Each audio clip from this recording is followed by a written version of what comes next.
세계 지도를 이제 보게 되면 아프리카 이 대륙에요, 동북쪽에 있는 나라를 이집트라고 합니다.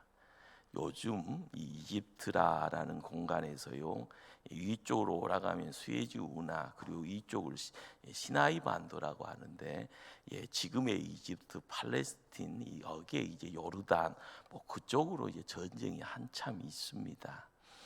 예, 기독교인들은 이제 성지 순례를 하게 되어진다고 하면 이렇게 해서 이스라엘 땅을 이제 방문을 하게 되어지는 바로 그 모습들이 이제 우리에게는요, 그렇구나. 이제 지금 이집트라는 애굽 땅, 시나이 반도의 이스라엘, 요르단, 이렇게 팔레스틴 이쪽 라인이 뭘 의미하는가?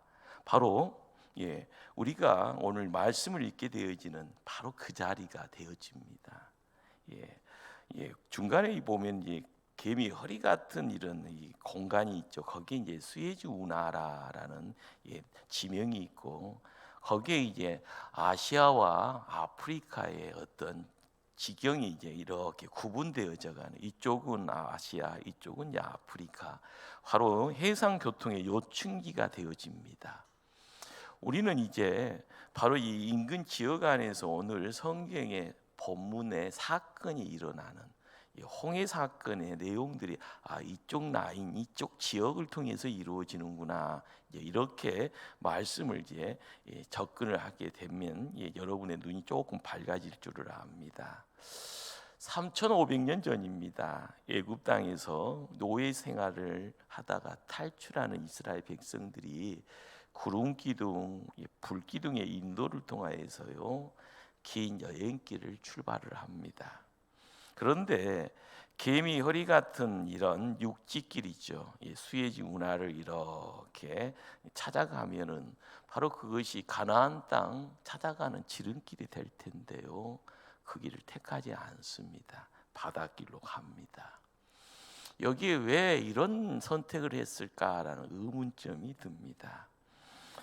이유는요, 결과적으로 간단하게 우리에게 결론이 되어집니다. 첫째는 쫓아오는 애국 군대들을 수장시키기 위함이고요, 둘째는 이스라엘 백성들이 다시는 애국으로 돌아갈 생각을 하지 않도록 함이 두 번째고요, 세 번째는 이제는 하나님만을 의지하는 마음으로 하나님 백성 만들어 가려고 하는 의도가 있었다라는 겁니다. 이스라엘 백성들 낮 시간에는 구름 기둥입니다. 밤 시간은 불 기둥입니다. 하나님의 인도를 받습니다. 자, 그런데 앞에는 거대한 파도가 넘실댑니다. 왼쪽 오른쪽에는요, 아주 가파른 언덕, 어떻게 보면 절벽처럼 보이지는, 그리고 뒤에서는 요란한 말바꾸 소리와 함께 애굽의 병거들이요 급하게 추적해 옵니다. 갑자기 무수한 생각들이 난무할 텐데, 하나님 우리를 죽이려고 여기까지 인도했나? 결과적으로 백성들의 입이 열리면서요, 하나님 원망합니다. 지도자 모세를요 향하여 불평합니다. 이때 하나님의 음성이 들려옵니다. 오늘 읽지 않았던 15절 말씀입니다. 너는 어찌하여 내게 부르짖느냐? 이스라엘 자손을 명령하여 앞으로 나아가게 하라라는 하나님의 음성입니다. 우리가 신앙생활을 하면서요, 언제 영적인 침체에 푹 빠져듭니까? 우리는 하나님이 어떤 분인지를 알기에 이렇게 예배 자리에 함께 합니다. 말씀대로 살려고요, 순종합니다. 힘들 때 믿음대로 살아보려고요 몸부림치는데, 그 몸부림을 거룩한 몸부림이라고 합니다. 그 가운데 하나님의 뜻을 알아갑니다. 대단히 기쁘죠. 믿음 가지고 시작한 일인지라 순간순간 하나님의 은혜를 체험하고요, 입술로 고백하면서 살만 난다, 하나님 때문에 살만 난다. 그런데요, 갑작스럽게요, 내 힘으로 감당하기 힘든 너무 커다란 한란 고난을 겪게 되어지면은요, 그리고 씨름하고 있을 때 항상 안 믿는 사람들의 조롱소리가 들려옵니다. 유별나게 믿더니만 너 당하는 꼴이 무엇이냐? 정말 네가 말하는 믿음이 진짜냐? 또 말했지, 하나님 항상 지켜준다고. 도와준다고, 복 주신다고 말하지 않았느냐? 이런 소리 앞에 믿음 좋은 성도들이라도요, 너무 무서운 영적인 침체에 빠져들게 됩니다. 그러나 그거 무시하고요, 기도하는 자리에 기도에 몰입하게 되어지면 그때 들려지는 하나님 음성이 어떠할까요? 이제부터는 내가 싸우겠다. 내가 이제 본격적으로 너를 돕겠다. 낙심하지 말아라.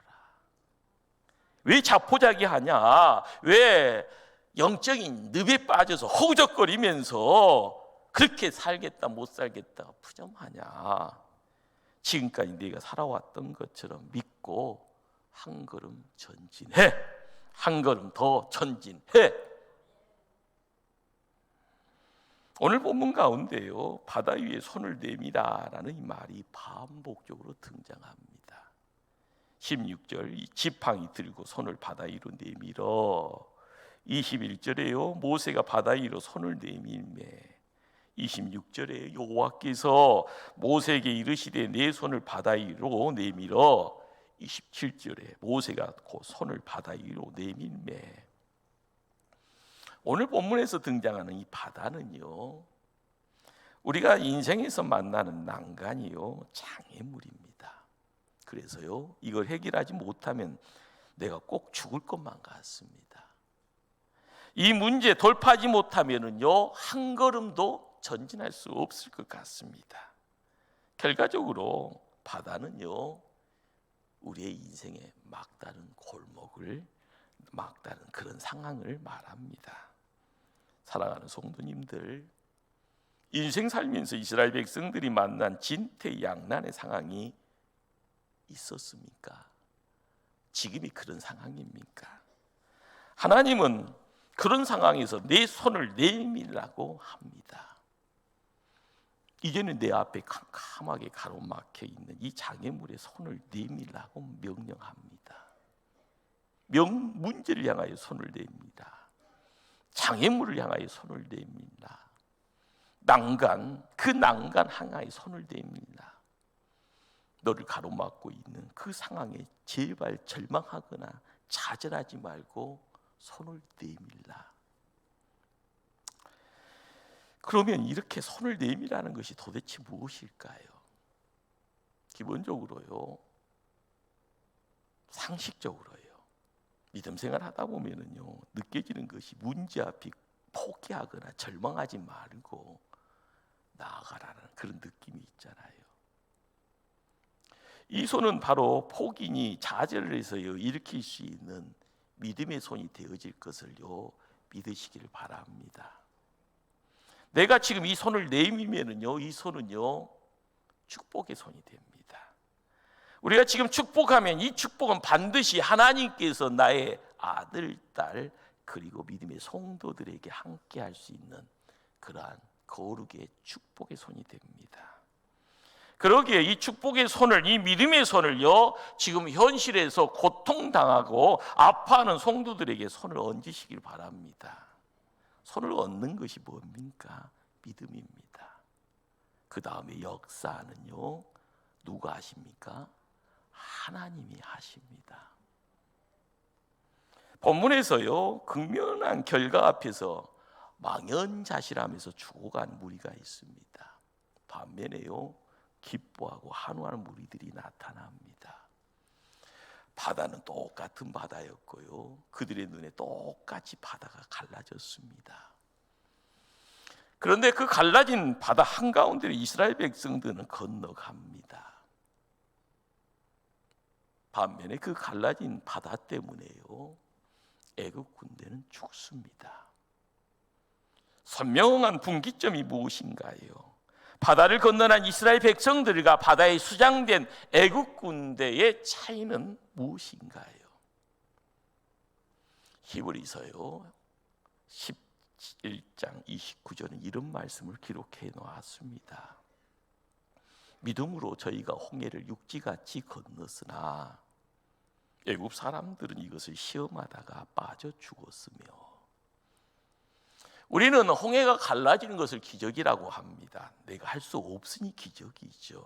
홍해가 갈라지는 그 자리에 이스라엘 백성들은요, 생명의 길, 구원의 길이라 두벅두벅 걸어갑니다. 그리고 나서 할렐루야라고 기뻐합니다. 이것이 믿음의 현장입니다. 그러나 똑같이 갈라진 그 바다가 애굽 사람들에게는요, 죽음의 자리예요. 둥둥 육신이요, 의사표현 못하는 물에 수장된 시체가 되어집니다. 그들은 시험하여 그런 결과에 산물이 되어져 나타납니다. 믿음과 시험의 차이가 무엇일까요? 이스라엘 백성들에게 모세를 통하여 하나님께서 내 손을 바다 위에 내밀라, 거기는 음성이 들립니다. 그 음성이 하나님의 말씀입니다. 이 말씀 믿습니다. 그 믿음의 자리에 약속이 있습니다. 그 신실한 하나님의 약속을 믿습니다. 그 믿음의 자리에 우리는 내가 서 있는 것이요, 내 생명 건사하여 기쁨의 자리가 되어지고요, 위기를 극복하고 위기를 빠져나와 있는 하나님 백성의 모습을 그 자리에서 온전히 드러냅니다. 성경은 이것을 믿음이라 합니다. 그런데 애굽 백성들을 향하여 너는 바다를 향하여 건너도 좋다, 지금 도망가고 있는 이스라엘 백성들을 죽여도 좋다, 그들을 죽여도 좋다라는 하나님 말씀 없습니다. 그럼에도 불구하고 뛰어듭니다. 그리고 나 주변의 환경이요, 이것이 뭡니까? 라고 할 때요, 그 물벽이 갑자기 합치되어지는 그 자리에 물에 빠져 죽는 그러한 결과가 애국 군대에게 허락이 되어집니다. 우리는 도대체 무엇을 붙들고 살고 있습니까? 말씀입니까? 눈에 보여지는, 그렇죠, 뭔가가 있는데요, 쫓아가면 부자가 될 것 같은데요, 권력을 잡을 수 있는 것 같은데요, 명예를 얻을 수 있을 것 같은데요. 그런데 내 감정입니다, 내 기분입니다, 내 욕망입니다, 내 계획을 향하여 뛰어가다가 거기에 약속이 없네요. 말씀이 없기에요, 하나님을 시험하게 됩니다. 하나님 믿는 성도들까지요, 말씀이 없는데 걸어가다 보면은 내가 시험의 장에 세움받게 됨을 깨닫게 됩니다. 그러나 하나님의 신실한 말씀 붙들고 걸어가는 것이 바로 믿음이더라. 이것이 내 믿음 되어져가는 그 자리에서요, 우리는 깨닫게 됩니다. 하나님 살아계시는구나, 하나님 이곳에 계시는구나. 그것을 느껴가는 것이요, 믿음의 팩트입니다. 그것이 내 믿음 되어지기를 간절히 주님 이름으로 축원합니다. 어떻게 바다가 갈라졌을까 상상해 보셨습니까? 쫙 갈라지는 모세라는 한 영화의 한 장면을요, 상상하십니까? 도대체 어떻게 갈라졌을까? 모세가 손을 내미는 순간 순식간에 확 갈라졌을까? 아니면 손을 내밀 때 손에서 장품이 나가는 것처럼 조금씩 뒤로 밀려가는 것처럼 보여지면서요, 갈라졌는가? 아니면 모세의 발걸음이 한 걸음 한 걸음 나갈 때 바다가 조금씩 뒤로 밀려갔을까? 오른쪽이었을까? 누구나 성경을 읽어가는 믿음의 성도들은요, 바다가 한 번에 쫙 갈라지는 그런 응답을 원합니다. 저도 목사인지다요, 목회하면서 그렇게 바다가 갈라지는 경험을 소망해 본 적이 많습니다. 병든 사람 안수에서요, 벌떡 일어나기를요, 어려움의 상황 속에서 기도해 줬더니 한 일주일 지나서요, 목사님 응답 받았어요 하면서요 기뻐하는 그런 모습 소망도 해보았습니다. 그런 경험이 별로 없습니다. 그러나 분명히 하나님 말씀 붙들고 기도합니다. 분명히 말씀 붙들고 달려갔습니다. 손을 내밀었습니다. 그런데 그 바다가 갈라지는 것처럼 보이다가 다시 파도가 오면 두려움 때문에 뒤로 휘청했습니다. 그 마음이 얼마나 불안불안했는가요. 그리고 의심하고 걱정합니다. 이렇게 못난 저의 믿음의 실체가 이렇습니다. 이런 저의 못남을 고백할 수밖에 없습니다. 그래도요 지금까지 앞만 보고 전진해 왔습니다. 믿음 가지고 죽으면 죽으리라 한 발자국 앞으로 내디디며 왔고요. 지금 생각해 보면 모든 것이 신비합니다. 출렁거리는 바다는요 항상 내 뒤로 옮겨져 있었습니다. 새로운 풍랑 앞에서 나는 자연스럽게 발을 내딛고 있었습니다. 어느덧 그렇게 살아왔기에 내가 걸어왔던 자국마다요 하나님께서 동행하셨다는 사실을 절실히 깨닫게 됩니다. 우리 하나님 은밀한 가운데 문제 많고 허물 많은 부족한 나를요 항상 임마누엘로 지켜와 주셨습니다. 그런 하나님이 여러분과 함께 하기를 원합니다. 손을 바다 위로 내밀어 그것이 갈라지게 하라. 여기서 내 손이요 은혜의 도구가 되어지기를 원하시는 하나님의 명령을요 마음속에 새기기를 바랍니다. 믿음으로 순종하십시다. 하나님이 왜 모세를 사용했을까? 드라마틱하게 하나님이 직접 역사를 이끌 수 있었을 텐데 하나님이 직접 모습을 드러냈으면 얼마나 멋집니까? 하늘에서 번쩍번쩍 해오리 바람이 샥 불면서요 하늘에서 어마무시한 손 하나가 내려와서 으리아차 바다야 쫙 갈라져라. 사람들 모두 무릎 꿇고 하나님 앞에 벌벌 떨었을 텐데 말입니다. 그런데 60 넘은요 늙고 연약한 모세입니다. 똥 묻은 양을 몰고 가던 냄새나는 지팡이를 들게 합니다. 하나님 왜 다 늙은 모세와 볼품없는 지팡이를 쓰셨을까? 다른 이유 아닐까 봅니다. 그것은 바로요 이 시대를 살아가는 우리가 바라봐야 될 하나님의 은혜입니다. 오늘도 마찬가지입니다. 이 땅에 천군 천사 보내면 만사 형통일 텐데 왜 하나님은 못난 우리들을 쓰기를 원합니까? 하나님은 나 없이도 얼마든지 바다를 가를 수 있잖아요. 우리 초대교회 없어도 얼마든지 인근 지역에서 지역사회 구원하고 이 민족 살려낼 수 있습니다. 그럼에도 불구하고 못난 우리를요 은혜의 도구로 쓰기를 원합니다. 우리에게 천국에서의 상급, 천국에서의 생명의 면류관을 쓰고 하나님께 영광 돌리기를 원하십니다. 할렐루야. 손을 바다 위로 내밀어 그것이 갈라지게 하라. 무슨 말씀이에요?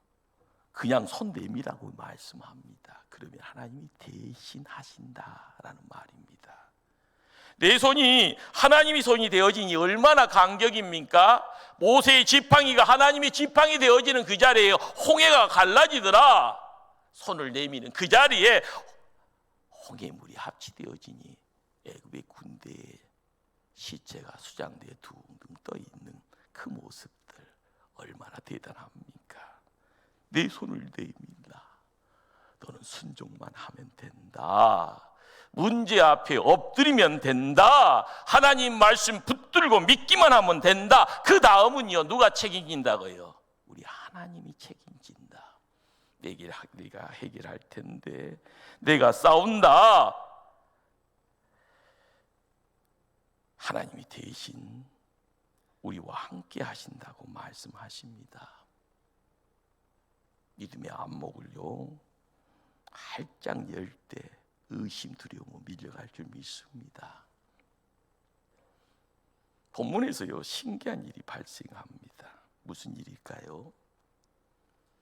이스라엘 백성들이 홍해 앞에 서 있습니다. 갑작스레 등장한 애국 군대가 요란스럽게 밀려오를 때요 그 속도가 너무 급작스럽게 강하게 찾아옵니다. 이게 금방이면은요 그 단칼에 이스라엘 백성들은 이제 죽어나가는 그런 상황입니다. 그런데요 애국 군대가 달려오지를 못합니다. 무슨 이유일까요? 본문 19절 20절의 말씀입니다. 이스라엘 진 앞에 가던 하나님의 사자가 그들의 뒤로 옮겨가매 구름 기둥도 앞에서 그 뒤로 옮겨 애굽 진과 이스라엘 진 사이에 이르러서니 저쪽에는 구름과 흑암이 있고 이쪽에는 밤이 밝음으로 밤새도록 저쪽이 이쪽에 가까이 못하였더라. 무슨 상황이 상상이 되어집니까? 한두 시간이 아니라 10분, 20분이면요 급습하는 가운데 이스라엘 백성들이 다 죽어나가야 되는 그런 상황인데요, 갑작스럽게 하나님이 그 자리에 개입하신 겁니다. 구름 기둥이요 갑자기요 중간에 덜커덩이 옮겨져 갑니다. 그 구름 기둥을 통하여서요 애국 군대에게는 캄캄한 흑암으로요 그들을요 보재기 씌듯이 딱 덮어버린 겁니다. 그들은 한 걸음도 전진할 수 없게 되어집니다. 시간이 지나서요 낮 시간이 밤이 되어질 때 구름 기둥이요 불 기둥이 되어집니다. 어둠 속에서 위기 상황 속에서도요 강명의 자리에서요 두복두복 걸음걸음 옮기는 이스라엘 백성들이 거기에 있었던 겁니다.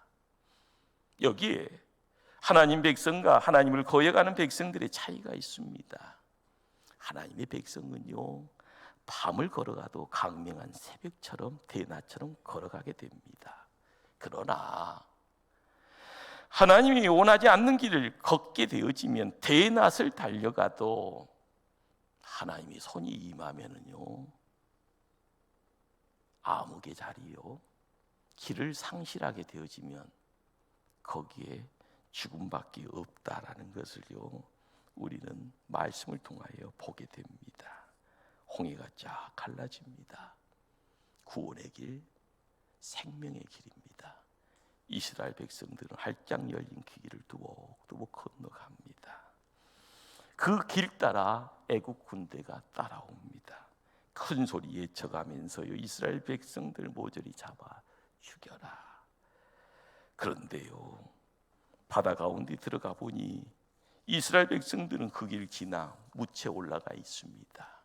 그런데 하나님의 종 모세가요 하나님이 큰 소리를 외쳐갑니다. 바다 위에 내 손을 내밀라.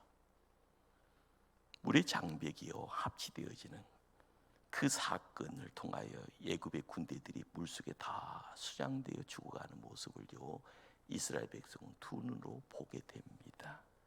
시간이 지나서요 죽은 자의 시체가 물 위에 둥둥 떠 있습니다.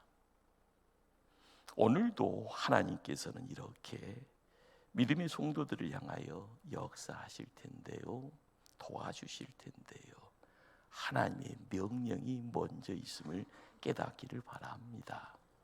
내 손을 바다 위로 내밀라.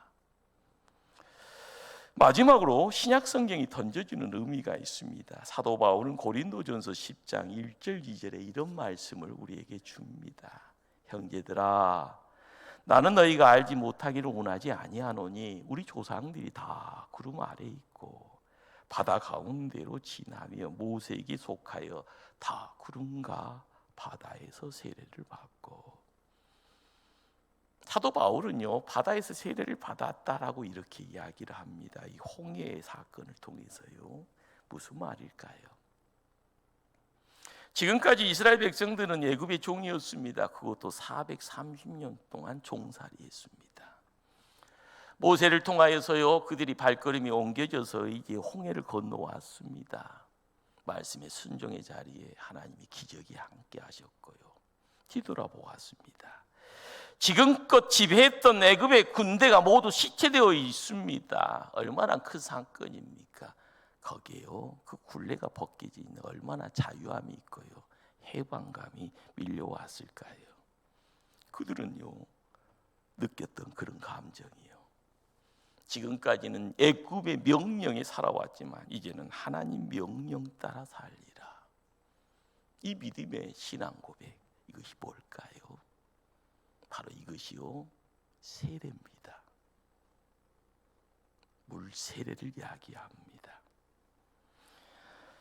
우리가 세례를 통하여서요 하나님 나라의 멤버십이 허락이 됩니다. 너는 하나님 백성이다. 그래서 성도입니다. 따라서 할까요? 나는 하나님 나라의 백성이다. 고로 성도이다. 아멘.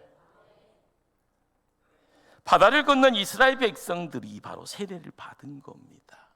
지금껏 나를 지배했던 종육입니다.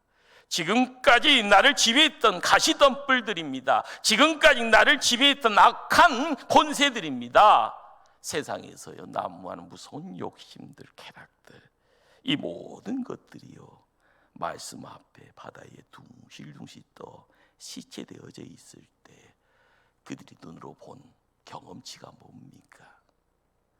이제는 하나님 없이는 살 수 없다라는 겁니다. 하나님 때문에 살 수 있는 인생의 새로운 출발이 거기 있다라는 겁니다. 이제는 성도이기에 이제는 세대 때문에 애굽으로 돌아갈 수 없다. 그리워도 돌아갈 수 없다. 돌아가면 그것은 바로 죽는 일이다. 이스라엘 백성들은 다시 그 바다를 건너갈 수 없습니다. 한 번 구원받은 사람은요 세상으로 돌아가도록 하나님 내버려 주지 않습니다. 명심하십시다. 성도에겐 다시 애굽 돌아가는 길은요 나 죽는 길입니다.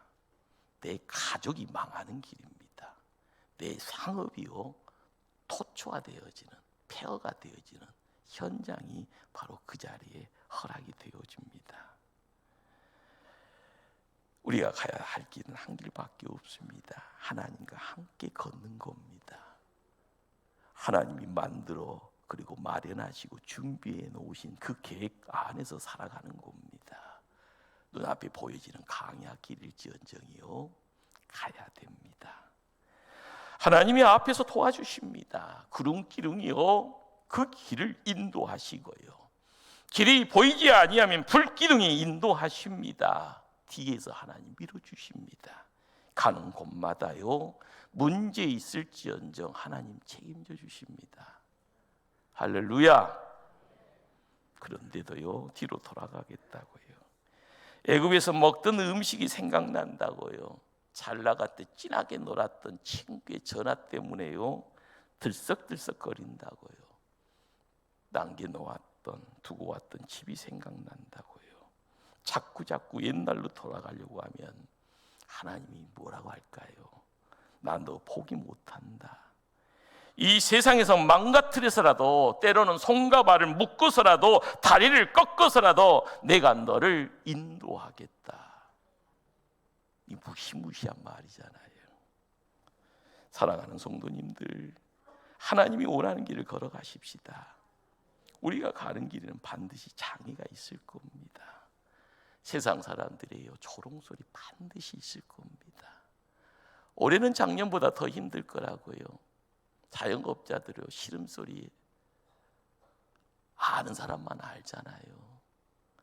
아파 본 사람이 그 속 안다고요. 막다른 골목길에 부딪힐지언정이요 가야 될 길입니다. 가시밭길이고 골고다 언덕처럼 보여지지만 가야 됩니다. 왜요? 하나님이 함께 하시기에요.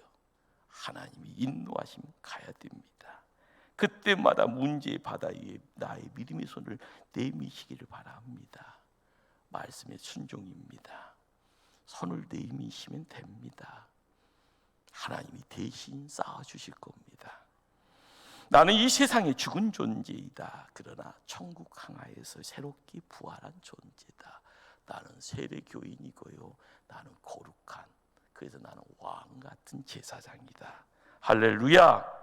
그 믿음 붙잡고 걸어가면 하나님 동행하심을요 매일매일 느낄 겁니다. 하나님이 우리의 인생길을 활짝활짝 열려주실 때 우리는 믿음의 시온의 길을 거니는 자, 기뻐하는 자, 그리고 그 기쁨 때문에요 매일매일 강한 자 되어서 승리하여 하나님 영광 돌릴 수 있을 줄 믿습니다. 기도하십니다.